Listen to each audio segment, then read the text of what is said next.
नमस्कार बच्चों, आज हम बीए बीएड सेकेंड ईयर की बुक रीतिकालीन काव्य का पहला चैप्टर करेंगे, घन आनंद।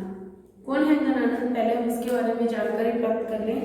लेसन शुरू करने से पहले घनानंद जी के बारे में पढ़ने से पहले हमें ये पता करना होगा कि घनानंद जी किस तरह के कवि थे। हिंदी साहित्य के इतिहास में हमने 4 कालों के बारे में पढ़ा: आदिकाल, भक्तिकाल, रीतिकाल और आधुनिक काल। तो हिंदी साहित्य के इतिहास के तीसरे काल रीतिकाल। रीतिकाल में 3 धाराएं हुई। कौन कौन सी? रीतिबद्ध, रीतिसिद्ध और रीतिमुक्त। ये मैं आपको पहले की क्लास में बता चुकी हूँ कि 3 धाराएं हुई रीतिकाल में: रीतिबद्ध, रीतिसिद्ध और रीतिमुक्त, जिसमें से घनानंद जी रीति मुक्त धारा के प्रमुख कवि थे। किसके? रीति मुक्त धारा के। क्यों थे मुक्त? रीति मुक्त काव्य में क्या था? रीति मुक्त काव्य धारा के 3-4 प्रमुख कवि हुए: घनानंद, बोधा, आलम और ठाकुर। और भी अन्य कवि हुए, लेकिन इनका नाम फेमस है, प्रसिद्ध है, तो इनके नाम और इनकी कविताएं हमारे सिलेबस में जुड़ी हुई हैं। तो घनानंद जी प्रेम की पीड़ के कवि थे। विरह के काव्य लिखे हैं इन्होंने। प्रेम की पीड़ा क्यों थी, इसके बारे में एक छोटी सी कहानी है, वो मैं आपको बताऊंगी कि घनानंद जी मोहम्मद शाह रंगीले के यहाँ मीर मुंशी के पद पर कार्य करते थे। वहां मोहम्मद शाह रंगीले के दरबार में एक सुजान नामक वैश्या थी और ये उनसे प्रेम करते थे। एक दिन दरबार के कुछ चक्रियों ने राजा के सामने कहा, घनानंद जी बहुत अच्छा गाते हैं। तो घनानंद जी बहुत अच्छा गाते हैं ऐसा उनको जब भी पता चला राजा को, तो राजा ने उन्हें गाने को कहा, लेकिन घनानंद जी ने मना कर दिया। तब दरबारियों ने चाल खेलकर कहा कि ये ऐसे नहीं गाएंगे, जब सुजान इनको कहेंगी तभी ये गाना गाएंगे। तब राजा ने सुजान से कहा, तो सुजान के कहते ही घनानंद ने गाना शुरू कर दिया। गाना बहुत अच्छा गाया, लेकिन राजा को इसमें अपनी अपमान महसूस हुआ और उन्होंने घनानंद को दिल्ली से जाने को कह दिया, वहां से त्यागने को कह दिया। तब कहा जाता है कि घनानंद ने कहा था कि सुजान तुम मेरे साथ चलो। तब सुजान ने कहा, जब तुम्हारे पास पद ही नहीं, प्रतिष्ठा ही नहीं, तो मैं तुम्हारे साथ किस प्रकार चल सकती हूँ? तो उसने उसके साथ चलने से इनकार कर दिया। तो उस समय वो टूट चुके थे और जो टूटा दिल था उसमें उन्होंने प्रेम की पीड़ के कवि के रूप में नाम प्रसिद्ध हुआ उनका। और उनके लिए अब सुजान कौन थे? अब उन्होंने अपने काव्य में सुजान को कृष्ण के रूप में याद किया और खुद को राधा माना या गोपी माना। समझ गए? तो इन्होंने सुजान यहाँ कृष्ण के लिए प्रयोग किया, लेकिन ये क्या थे? रह रहकर इनको अपने प्रीतम की याद आती थी, लेकिन इसको ये आध्यात्मिक भगवानमयी होकर जोड़ना चाहते थे, तो इन्होंने इसको कृष्णमयी बना दिया। तो ये जब जब सुजान शब्द का प्रयोग किया तो इन्होंने कृष्ण के लिए वो शब्द का प्रयोग किया है। इन्होंने खुद को नायिका और सुजान को क्या माना? कृष्ण अर्थात नायक माना। तो ये क्या थे? इनका जन्म कब हुआ? शुक्ल जी के अनुसार इनका जन्म 1746 विक्रम संवत में और मृत्यु 1796 विक्रम संवत में हुई। इनके प्रमुख काव्य ग्रंथ कौन कौन से हैं? इनके प्रमुख काव्य ग्रंथ है सुजान सागर, विरह लीला, कोक सागर, रस केलीवली और कृपानंद। ये उनके प्रमुख कुछ ऐसे ग्रंथ हैं जिसमें उन्होंने विरह काव्य के रूप में प्रसिद्ध हुए हैं, जो इन्होंने विरह काव्य के रूप में लिखे हैं। विरह क्यों? क्योंकि इन्होंने प्रेम में धोखा खाया था, और जो धोखा खाया था, जो उनका टूटा हृदय था, उस टूटे हृदय से जो दिल की आवाज निकली इनके, वो क्या थी? वास्तविक आवाज थी। इसीलिए इनको ये इन्होंने क्या किया था? रीति के बंधन से मुक्त होकर काव्य लिखा था। रीति बंधन से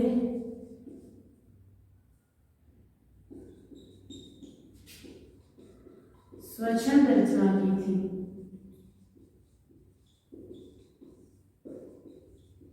क्योंकि ये किसी बंधन या परिपाटी से युक्त होकर रचना नहीं लिखती, ये तो प्रेम की पीड़ के कवि थे और इन्होंने सभी प्रकार के रीति के बंधनों से मुक्त होकर स्वच्छंद रचना लिखी थी। तो आइए आज हम घनानंद जी के कुछ पैराग्राफ जो दिए हुए हैं, यहाँ पद्य जो दिए हुए हैं, उनका हम वर्णन करेंगे।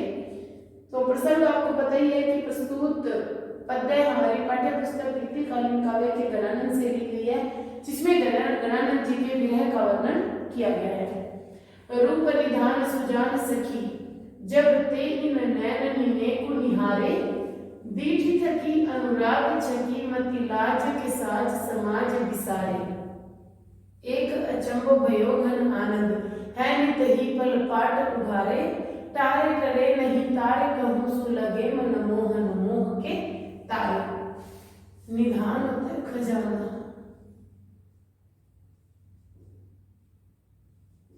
खजाना नेको थोड़ा सा, नेत्र निहारे देखना, विसारे भूलना, अनुराग छकी प्रेम से तृप्त,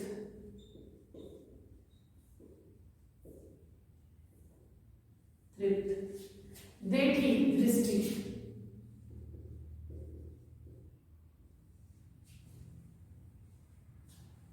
पल पाठ पलक रूपी किवाड़,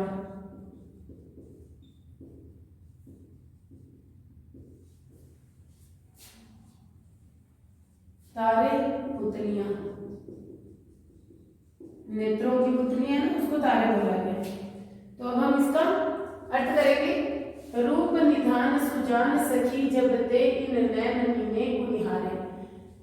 गणानंद जी कह रहे हैं कि जब से मैंने रूप के खजाने सुजान अर्थात मेरे कृष्ण को, हे सखी जब से मैंने कृष्ण को इन नेत्रों से थोड़ा सा देखा है, जब से मैंने उनके दर्शन कर लिए हैं, जब से मैंने रूप के खजाने सुजान अर्थात कृष्ण को, हे सखी जब से मैंने रूप के खजाने कृष्ण को इन नेत्रों से, नैननी नेत्रों से को थोड़ा सा देख लिया है, दीठी थकी अनुराग छकी मति लाज के साज समाज विसारे। तब से मेरी दृष्टि इनको देखते देखते थकती नहीं है, मतलब वो देखती ही रहती है और प्रेम से तृप्त होती रहती है। जैसे जैसे मैं उनको देखती रहती हूँ दृष्टि भर के, वैसे वैसे मेरा प्रेम जो है वो तृप्त होता रहता है उनको देखने का। मति लाज, और जो मेरी बुद्धि है उसने क्या कर दिया है, लाज के बंधनों को, साज समाज को त्याग दिया है, भुला दिया है। इस प्रकार से मैं उनको देखती रहती हूँ, मेरी दृष्टि उनको इस प्रकार से देखती रहती है कि मैंने लाज के सभी साज समाज को त्याग दिया है। मुझे अब लज्जा और आदि नहीं आती, मैं उनको इस प्रकार देखती हूँ और मेरे नेत्र और मेरा प्रेम तृप्त होते रहते हैं। मैं उनको देख देख के, उनकी छवि को देख देख के, उनकी छवि के रस का पान कर करके तृप्त होती रहती हूँ। एक अचंभो भयो घन आनंद है नित ही पल पाट उभारे। एक बड़ा आश्चर्य हुआ। अचंभा क्या होता है? आश्चर्य। गणानंद कह रहे हैं मेरे साथ एक बहुत बड़ा आश्चर्य हुआ। गणानंद कह रहे हैं मेरे साथ एक बहुत बड़ा आश्चर्य हुआ। नित्य मतलब नित्य, नित्य ही मेरी जो पलके रूपी किवाड़ है वो उघाड़े मतलब खुले रहते हैं, वो बंद नहीं होते, क्योंकि मैं उनको देखती रहती हूँ वो एक टक लगाए देखने से मेरी आंखें वहीं स्थिर हो गई हैं। तो एक टक देखने की वजह से मेरी पलके रूपी किवाड़ खुले ही रहते हैं। तारे डरे नहीं तारे कहूँ सो लगे मन मोहन मोह के तारे। और जो मेरे नेत्रों की पुतलियां हैं वो मेरा कहना नहीं मानती, वो टालने पर भी टलती नहीं है, क्योंकि उन पे मन को मोहने वाले कृष्ण, मन मोहन मोह के तारे कृष्ण के प्रेम में इस प्रकार लीन हो चुकी हैं कि वो कृष्ण के प्रेम के तारे बन चुकी हैं। बल्कि पुतली वो कौन सी बन चुकी हैं? कृष्ण के प्रेम रूपी, मोह रूपी प्रेम की पुतलियां बन चुकी हैं, जिसकी वजह से वो मेरे कहने पर नहीं टलती, मेरे कहने पर ना वो बंद होती है ना वो खुलती हैं। ये नेत्र क्या हो चुकी हैं? कृष्ण के प्रेम में, मोहन के मोह में इतने वश हो चुकी हैं कि ये मेरे मना करने पर भी, टालने पर भी नहीं टलती। एक बार फिर से देखेंगे कि हे सखी जब से मैंने कृष्ण को अपने रूप के खजाने सुजान को देखा है, इन नेत्रों से थोड़ा सा देखा है, तब से मेरी दृष्टि थकती नहीं है और प्रेम से तृप्त रहती है। मैंने बुद्धि से सभी प्रकार की लाज के साथ समाज भुला दिए हैं। मुझे एक बहुत बड़ा आश्चर्य होता है। गणानंद कहते हैं कि ये नित्य ही पलके रूपी जो मेरे किवाड़ है वो खुले रहते हैं, कृष्ण की ओर एक टक लगाए रहते हैं, और मेरा मना करने पर भी ये पुतलियां टलने पर भी नहीं टलती, क्योंकि इन्होंने मन से मोहन को अपनी पुतलियों में बसा लिया है, अपने प्रेम के, उनके प्रेम में वश में वशीभूत हो चुकी है। ठीक है। हीन भये जलमीन अधीन कहाँ कछो अकुलानी समाने। ध्यान से सुने, हीन भये जलमीन अधीन, कहाँ कछु मोह अकुलानि समाने, नीर स्नेही को लाए कलंक, निराश भवे काय त्यागत प्राणे। प्रीति की रीति से क्यों समुझे जड़, मीत के पानी परे को प्रमाणे। या मन की जो दशा घन आनंद, जीव की जीवनी जान ही जाने। मीन क्या होता है? मछली। अधीन होता है वश, अकुलानी होता है व्याकुल,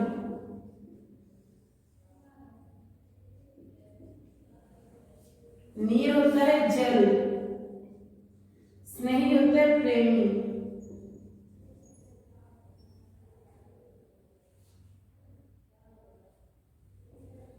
बस और कुछ खास इसमें है नहीं। फिर से सुनते हैं। हीन भरे जल मीन अधीन, कहाँ कुछ मोह अकुलानि समाने। कवि कह रहे हैं गणानंद जी कि मैं प्रसिद्ध जल में रहने वाली मछली के प्रेम को हीन समझता हूँ। मेरी नजर में वह हीन है। क्यों? क्योंकि वह वश में है। किसके? उसका कोई व्याकुल होना मेरे किसी वश की बात नहीं है। नीर स्नेह को लाए कल को, अपने प्रेमी जल को स्नेह से, जल से प्रेम करती है और उसी को क्या कर देती है? कलंकित कर देती है। निराश है, वो कायर है, प्राणों को त्याग देती है। फिर से सुने। हीन भरे जल मीन, मैं अपने जल में रहने वाली मछली जो क्या है? वो जल की स्नेही है, जल से प्रेम करती है, इसमें अधीन रहती है जल के, और उसके बिना वो व्याकुल हो जाती है। नीर स्नेह, इस प्रकार वह जल से प्रेम करती है और उसी को कलंकित कर देती है। निराश होकर मैं ये कह रहा हूँ कि वो एक कायर के समान है। कौन? मछली। मछली क्या है? एक कायर के समान है, और वो जल से अलग होते ही अपने प्राण त्याग देती है। कोई मछली जल में रहती है, जल से प्रेम करती है, लेकिन वो जल से इतना प्रेम करती है कि जैसे ही उसे जल से निकाल देंगे वो मर जाती है, अपने प्राण त्याग देती है। तो गणानंद कहते हैं कि वो तो अपने प्रेमी जल को क्या कर देती है? कलंकित कर देती है, निराश कर देती है। मैं ऐसा नहीं हूँ, मैंने गणानंद को त्याग दिया है, गणानंद ने मुझे त्याग दिया है, मैं उससे दूर हो गया हूँ, लेकिन फिर भी मेरे प्राण अभी भी उसको याद करते करते जीवित है।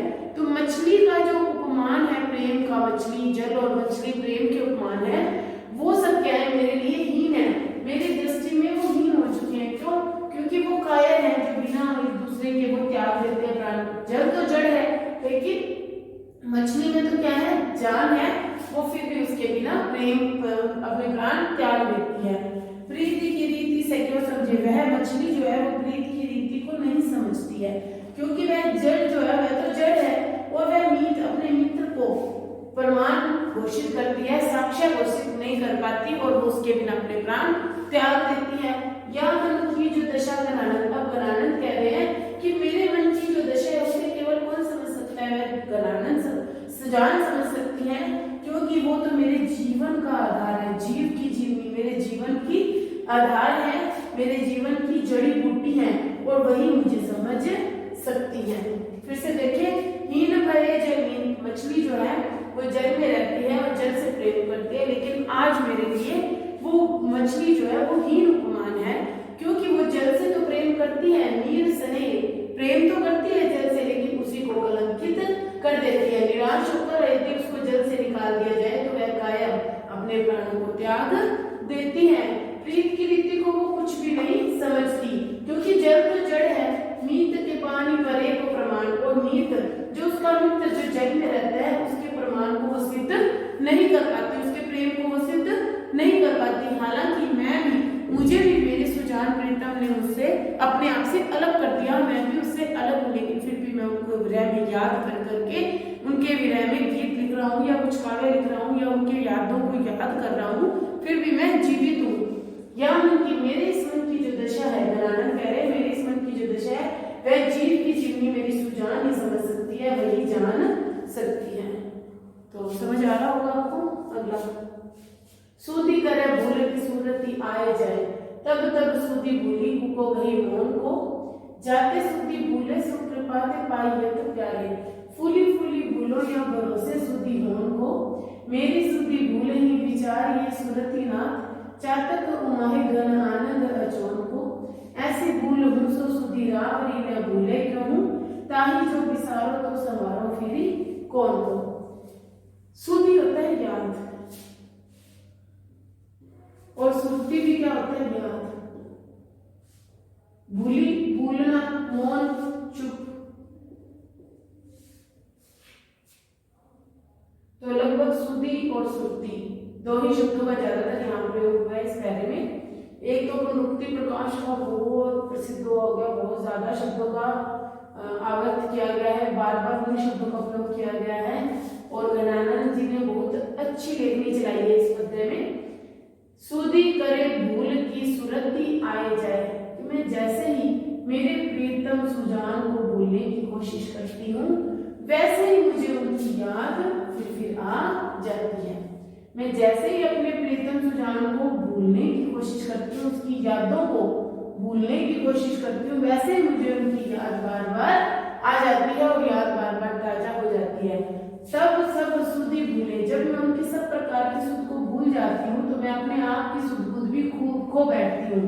कुको गही मन को चुप, और फिर मैं क्या हो जाती हूँ, चुप हो जाती हूँ और जोर जोर से क्रंदन करना शुरू कर जाती हूँ, रोने लग जाती हूँ।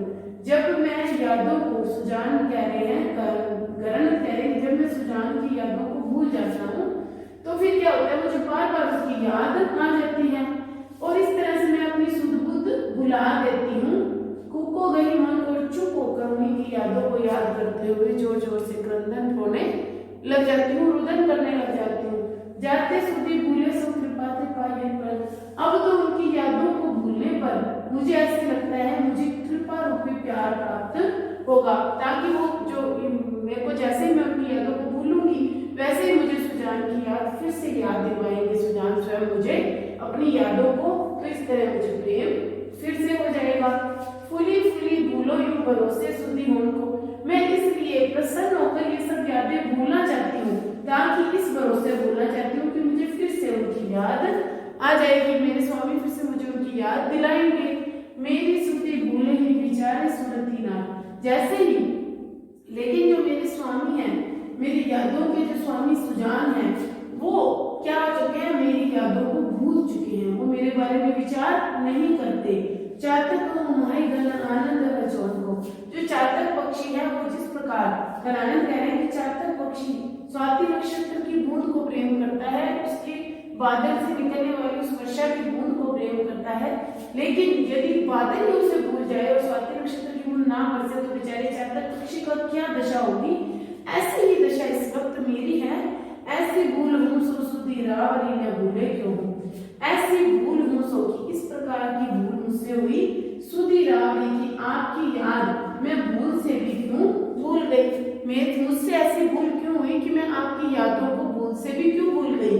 ताही जो विसारो तो संवारो फिरी कौन को, यदि मैं आपको भुला देती हूँ हे मेरे सुजान, यदि मैं आपको भुला देती हूँ तो संवारो मुझे फिर कौन संभालेगा, मेरे याद मुझे फिर से याद कौन कराएगा। यदि आप ही मुझे भूल गए तो मुझे मेरी यादों को कौन वापस याद दिलाएगा। फिर से ध्यान से सुने, थोड़ा कंफ्यूज कर रहे हैं ये पैरा है, लेकिन अगर आप ध्यान से पढ़ेंगे तो इसमें कुछ भी कंफ्यूजन नहीं है, केवल यही कहना चाह रही है कवि गणानंद इसमें कि जैसे ही वो किसी को अपने प्रीतम को याद कर रही है तो क्या हो जाती है, अगर वो उनको भूलती है तो उनको फिर से याद आ जाती है, और यदि वो उनको भूल गई, वो कह रही है कि यदि मैं भी भूल गई और मेरे प्रीतम भी मेरे को याद कराना भूल गए तो फिर मेरी सुध कौन लेगा, मतलब मैं तो जड़ पदार्थ बन जाऊंगी। इसका वर्णन है, सुधी करे भूल की सुरती आए जाए, जैसे मैं प्रीतम सुजान की यादों को भूलने का प्रयास करती हूँ उसी समय मुझे फिर से उनकी याद ताजा हो जाती है, याद आ जाती है। तब सब सुधी भूले, तब मैं अपनी सुध बुध को भुला देती हूँ और चुपचाप होकर रुदन और क्रंदन करने लग जाती हूँ, उनके विरह को, उनके प्रेम भरे पलों को याद करके रोने लग जाती हूँ। जाते सुधी भूले सो कृपा थे पाई प्यार, अब जैसे ही मैं अपनी सुध को भूल जाती हूँ तो मुझे लगता है मुझे उनका प्रेम प्राप्त होगा और मैं प्रसन्न होकर भूल जाती हूँ। किसके भरोसे, इसके भरोसे कि मुझे फिर से उनकी याद वे अपने आप दिलवाएंगे। मेरी सुधी भूले ही विचारे सुरती ना, कि मेरी सुधी के बारे में भूलकर सुरती ना, जो मेरे स्वामी है यादों के, मेरी सुजान है, वो मेरे बारे में सोचना भूल गई तो मेरा क्या होगा, इसके बारे में सोच रहे हैं। चातक उमाहे घन आनंद बचोहु। जो चातक पक्षी है वो स्वाति नक्षत्र की बूंद से प्रेम करता है, और यदि बादल उसको बुला दे, उस चातक पक्षी को बुला दे और बारिश की बूंद ना हो, तो जिस प्रकार चातक की दशा होगी वही दशा इस वक्त मेरी है। ऐसी भूल मुझसे सुधी रावरी न भूले क्यों।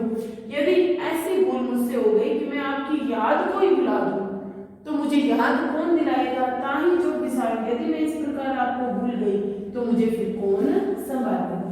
इसका वर्णन किया गया है। तो इस लेक्चर में हमने गणानंद जी के जीवन परिचय के बारे में कुछ पढ़ा, और उसके अलावा हमने गणानंद जी के 3 पद्यों के बारे में अध्ययन किया, जो उनके विरह के प्रसिद्ध पैरे हैं। आज के लिए इतना ही। धन्यवाद।